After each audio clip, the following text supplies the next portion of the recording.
अम्मा फिल्म का ट्रेलर बहुत जल्द रिलीज होने वाला है। नमस्कार दोस्तों, मैं विजय बिहारी आज की इस वीडियो में इसी के बारे में बातचीत करने वाला हूं।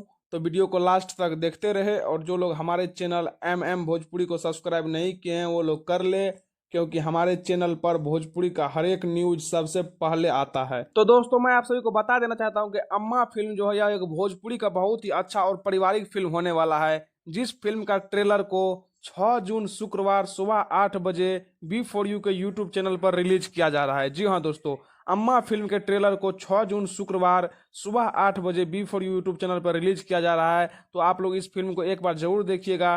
फिल्म के ट्रेलर को बहुत ही फिल्म का अच्छा ट्रेलर होने वाला है, जिस फिल्म के मेन रोल में रानी चटर्जी नजर आने वाले हैं। और इस फिल्म का निर्माता संदीप सिंह व अरविंद अग्रवाल है और निर्देशक अजीत कुमार है। तो दोस्तों, मैं आप सभी को यही बोलना चाहता हूं कि इस फिल्म के ट्रेलर को एक बार जरूर देखिएगा। बहुत ही पारिवारिक फिल्म होने वाला है। रानी चटर्जी का फिल्म जो कि न्यू कंसेप्ट पे फिल्म लिखा गया है, जिस फिल्म का नाम है अम्मा। तो आप लोग एक बार इस फिल्म के ट्रेलर को 6 जून शुक्रवार सुबह 8 बजे बी4U के यूट्यूब चैनल पर जरूर देखिएगा। तो दोस्तों, आप लोगों को यह वीडियो कैसा लगा हमें कमेंट बॉक्स में जरूर बताएं और जाते जाते वीडियो को लाइक और चैनल को सब्सक्राइब जरूर कर दे। तो मिलेंगे किसी नए वीडियो में, तब तक के लिए धन्यवाद दोस्तों।